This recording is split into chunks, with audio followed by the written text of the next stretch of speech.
नमस्कार, आप देख रहे हैं जनादेश न्यूज। मैं हूँ आपके साथ रश्मि त्रिवेदी। खबर शुरू करने से पहले एक नजर हेडलाइंस पर। हेडलाइन के प्रायोजक है सुशीला चैरिटेबल ट्रस्ट, जहां लोक हित और विकलांग लोगों की सहायता करना ही है कर्म, जिसका एक ही नारा जनहित में योगदान कराना।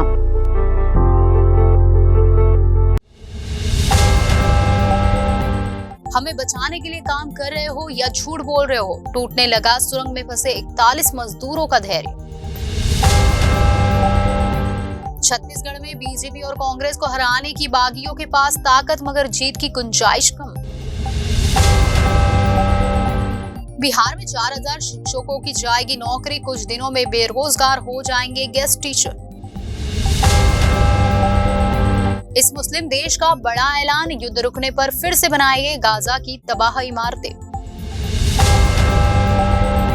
फिलिस्तीन की पीठ में छुरा भौंक रहा पाकिस्तान, इजराइल को दे रहा हथियार, रिपोर्ट में मचा हड़कंप। अब खबरें विस्तार से। 8 दिनों से उत्तरकाशी के सुरंग में 41 मजदूर फंसे हुए हैं।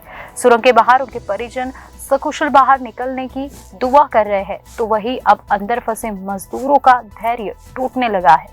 उत्तरकाशी के सिलकारा में निर्माणाधीन टनल में फंसे 41 श्रमिकों को निकालने के लिए बाहर भले ही राजनीतियां बनाई जा रही हो, लेकिन टनल में फंसे श्रमिकों का धैर्य अब जवाब देने लगा है। वे अपने ही साथियों से पूछ रहे हैं कि तुम काम भी कर रहे हो या सिर्फ झूठ बोल रहे हो। वही केंद्रीय सड़क परिवहन मंत्री नितिन गडकरी मुख्यमंत्री पुष्कर सिंह धामी के साथ टनल पहुंचे और रेस्क्यू कार्यों का जायजा लिया। टनल में श्रमिकों को फंसे हुए आज यानी रविवार 8वां दिन हो गया है। उन्हें भले ही चना बादाम आदि खाने के लिए दिया जा रहा हो, लेकिन वे भी यही कह रहे हैं कि सूखा खाना कब तक उन्हें बचाए रखेगा। टनल में फंसे श्रमिकों को जहां एक एक पल भारी पड़ रहा है, तो वही बाहर खड़े उनके परिजन भी बेहाल हो रहे हैं, लेकिन सुरंग के बाहर से हटने को तैयार नहीं है। बस एक बात कह रहे हैं कि वे अपनों को लेकर ही यहां से वापस जाएंगे। परिजनों का यहाँ तक कहना है कि कंपनी मजदूरों को नहीं बल्कि सुरंग को बचाने में जुटी हुई है। सुरंग में काम करने वाले लोडर ऑपरेटर मृत्युंजय कुमार की अंदर फंसे मजदूर से बात हुई। उनका कहना है कि सुरंग के भीतर की स्थिति अच्छी नहीं है। 1 सप्ताह का समय हो गया है, लेकिन अंदर फंसे हुए लोगों को निकालने के लिए कोई खास काम नहीं हुआ है।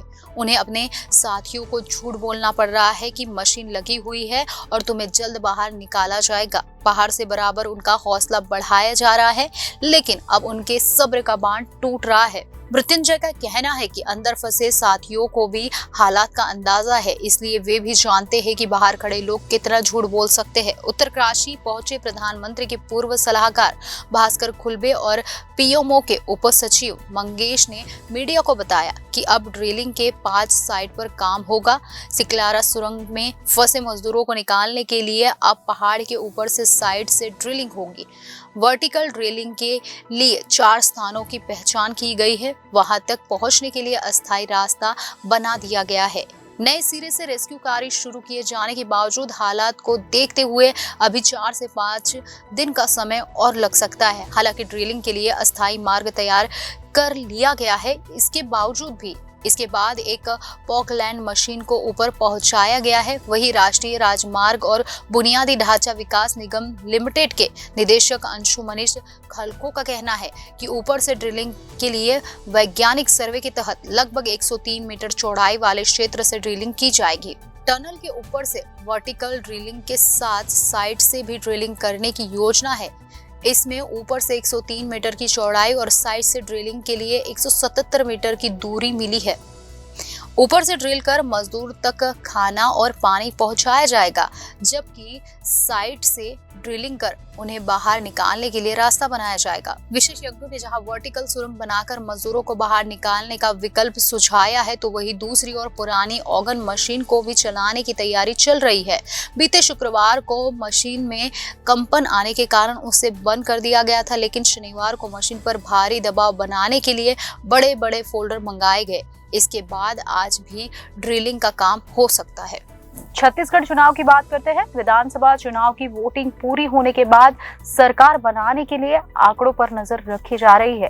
पार्टियां बागी बने कार्यकर्ताओं पर निगरानी रखी हुई है। भले ही इनकी जीत की गुंजाइश कम हो, लेकिन दिग्गज पार्टियों के चुनाव लड़ रहे कैंडिडेट्स की जीत में रोड़ा बन सकते हैं।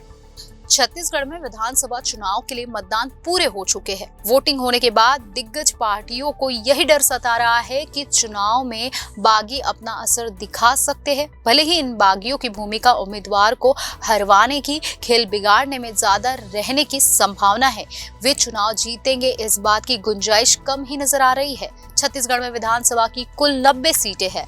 इन पर 2 चरणों में मतदान हुआ है। पहले चरण में 20 सीटें और शेष 70 सीटों पर दूसरे चरण में मतदान हुआ। इन 90 सीटों में लगभग 1 दर्जन स्थान ऐसे हैं जहां बागी खेल बिगाड़ सकते हैं। इनमें ज्यादा संख्या कांग्रेस की बागियों की है। कांग्रेस की बागियों पर गौर करें तो गोरला पेंड्रा से गुलाबराज, अंतागढ़ से अनूप नाग और मंटू राम पवार, मनेन्द्रगढ़ से विनय जायसवाल, सामरी से चिंतामणि महाराज, लोरमी से सागर सिंह बैस, महासमुंद से खल्लारी से बसंता ठाकुर ताल ठोकते नजर आ रहे हैं। यह उम्मीदवार कहीं न कहीं कांग्रेस प्रत्याशी को नुकसान पहुंचाने की स्थिति में है। भाजपा की बात करें तो महासमुंद के खल्लारी से बागी हुए भेकूलाल साहू, मस्तूरी से चांदनी भारद्वाज बगावत कर मैदान में है। कुल मिलाकर देखा जाए तो भाजपा की तुलना में कांग्रेस के बागी ज्यादा है और यही कारण है कि कई विधानसभा सीटों पर नतीजे के गड़बड़ाने की संभावना नजर आ रही है।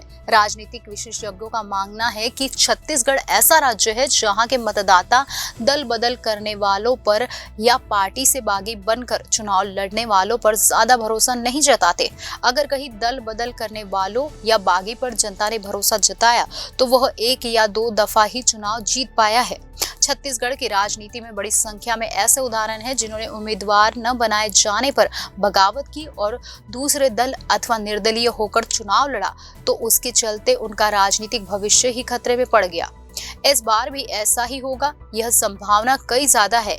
हाँ, यह बगावत करने वाले उम्मीदवार अपनी पार्टी के उम्मीदवार को नुकसान पहुंचा सकते हैं और उसे हरवाने में भी उनकी भूमिका हो सकती है, मगर वह चुनाव जीतेंगे इसकी संभावना बहुत कम है।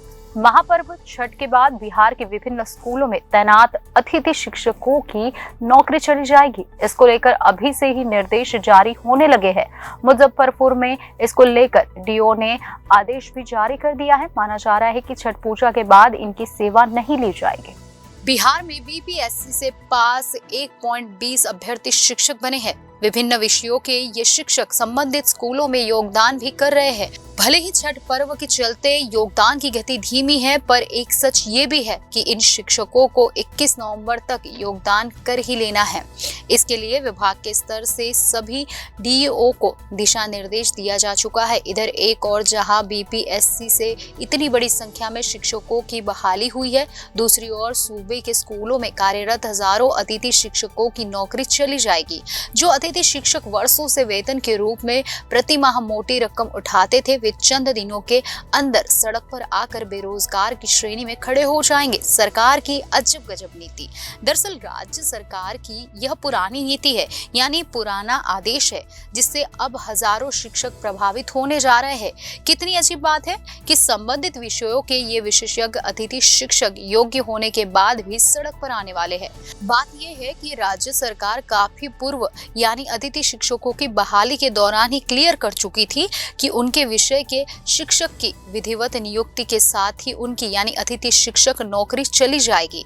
छठ समाप्त होते ही इन शिक्षकों को मालूम होगा कि अब वे शिक्षक रहे ही नहीं। बता दें कि शिक्षा विभाग के संकल्प संख्या 51 दिनांक 25 जनवरी 2018 और संकल्प संख्या 371 दिनांक 3 जुलाई 2023 में यह स्पष्ट किया गया है कि जिस विषय पर अतिथि शिक्षक की सेवा ली जा रही है, अगर उस विषय पर नियमित शिक्षक का पदस्थापन हो जाता है तो अतिथि शिक्षक की सेवा नहीं ली जाएगी। राज्य सरकार के उन्हीं दोनों पत्रों के आलोक में विभिन्न जिलों के शिक्षक अतिथि शिक्षकों को हटाने का पत्र निकाल रहे हैं। इसी कड़ी में 17 नवंबर को मुजफ्फरपुर की डीईओ ने भी आदेश जारी किया। पत्र में डीईओ ने स्पष्ट लिखा है, बीपीएससी से बड़ी संख्या में शिक्षकों की नियुक्ति हुई है। जिन विषयों के शिक्षक नियुक्त हुए हैं उन विषयों के पूर्व से कार्यरत अतिथि शिक्षकों से सेवा नहीं ली जाए।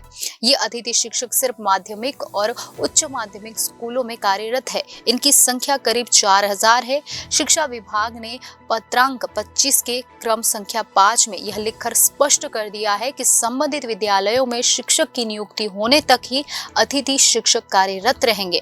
बहरहाल इन 4000 शिक्षकों के यहाँ भी छठ होगा, पर नौकरी जाने की गारंटी के बीच छठ की खुशियां कैसे होगी, इसका अंदाजा लगाया जा सकता है। 7 अक्टूबर के बाद शुरू हुई इजरायली सेना की बमबारी और उसके बाद जमीनी आक्रमण ने गाजा शहर के अधिकांश हिस्से को तबाह कर दिया है। शहर की ऊंची ऊंची इमारतें अब मलबे का ढेर बनी हुई हैं। गाजा में 12,000 से ज्यादा लोग मारे गए हैं तो लाखों की संख्या में अलग अलग जगहों पर शरण लिए हुए हैं। ऐसे में जंग खत्म होने के बाद भी गाजा में जिंदगी का पटरी पर आना एक बड़ी चुनौती है। इसी को देखते हुए तुर्की ने मदद की बात कही है। इजराइल के हमलों में तबाह हो चुके गाजा शहर को फिर से बनाने में तुर्की ने मदद का ऐलान किया है। तुर्की के राष्ट्रपति तैयब ने कहा है कि युद्ध रुकने पर हम गाजा में क्षतिग्रस्त बुनियादी ढांचे, पानी, बिजली, अस्पतालों और स्कूलों के पुनर्निर्माण के लिए सभी संभव प्रयास करेंगे। शनिवार को अपनी जर्मनी यात्रा से लौटने के बाद मीडिया से अपनी बातचीत में एर्दोगन ने कहा कि इजराइल ने गाजा पट्टी को बर्बाद कर दिया है। इजराइल की ओर से किए गए विनाश की भरपाई के लिए जो भी आवश्यक होगा वो हम करेंगे। एर्दोगन ने इजराइल के प्रधानमंत्री बेंजामिन नेतन्याहू से हाल ही में पूछा था कि इजराइल के पास परमाणु हथियार है या नहीं। उन्होंने इस बात को एक बार दोहराते हुए कहा, तुर्की फिर से इजराइल के परमाणु बमों की जांच आह्वान कर रहा है, इससे पहले कि बहुत देर हो जाए। इजराइल के परमाणु हथियारों के बिना किसी संदेह के निरीक्षण किया जाना चाहिए। एर्दोगन ने यह भी कहा था कि हमास द्वारा बंधक बनाए गए इजराइल के लोगों के परिवारों ने उन्हें एक पत्र भेजा था। इस पत्र में अनुरोध किया गया था कि वह बंधकों की रिहाई सुनिश्चित करने के लिए हस्तक्षेप करे। एर्दोगन ने इससे पहले जर्मनी यात्रा के दौरान इजराइल पर हमला बोलते हुए कहा था कि आप गाजा में लगातार हवाई और जमीनी हमले करके मानवता के खिलाफ अपराध कर रहे हैं। बच्चों और अस्पतालों पर बम गिराकर यहूदियों की पवित्र पुस्तक तौरात में कोई स्थान नहीं है। तौरात में इसकी कहीं भी इजाजत नहीं है कि बच्चों को मार दिया जाए। तुर्की के राष्ट्रपति ने यह भी कहा कि वह हमास को आतंकवादी संगठन नहीं मानते हैं। वह हमास को ऐसे लड़कों का ग्रुप मानते हैं जो अपनी जमीन और लोगों की रक्षा के लिए लड़ाई लड़ रहा है। इजराइल की सैन्य कार्रवाई का समर्थन करने के लिए पश्चिम के देशों की भी एर्दोगन ने जमकर आलोचना की है। उन्होंने कहा है कि जो देश आम लोगों पर बम बरसा रहे हैं, इजराइल का समर्थन कर रहे हैं, वह भी इस अपराध में बराबर के साझेदार है। इजराइल हमास युद्ध के बीच पाकिस्तान को लेकर एक बड़ी खबर आ रही है। एक रिपोर्ट में दावा किया जा रहा है कि पाकिस्तान की तरफ से इजराइल को हथियार मुहैया कराए जा रहे हैं। अगर ये रिपोर्ट सच है तो निश्चित तौर पर ये खबर चिंताजनक हो सकती है। पाकिस्तान और इजराइल के बीच रिश्तों की सच्चाई सबको मालूम है। पाकिस्तान एक तरफ इजराइल को एक देश का दर्जा नहीं देता है तो दूसरी ओर वह खुद को फिलिस्तीन का हिमायती बताता है। लेकिन अब एक रिपोर्ट में जो दावा किया जा रहा है उस पर अगर यकीन करें तो पाकिस्तान इजराइल को हथियार मुहैया करवाकर फिलिस्तीन की पीठ में छुरा भोंक रहा है। रिपोर्ट में कहा जा रहा है कि जो पाकिस्तान लंबे समय से फिलिस्तीन के मुद्दे को अपना समर्थन दे रहा है, वही अब इजराइल को 155 मिमी के गोले की सप्लाई कर रहा है। पाकिस्तान हमेशा एक देश के तौर पर इजराइल का विरोध करता आया है।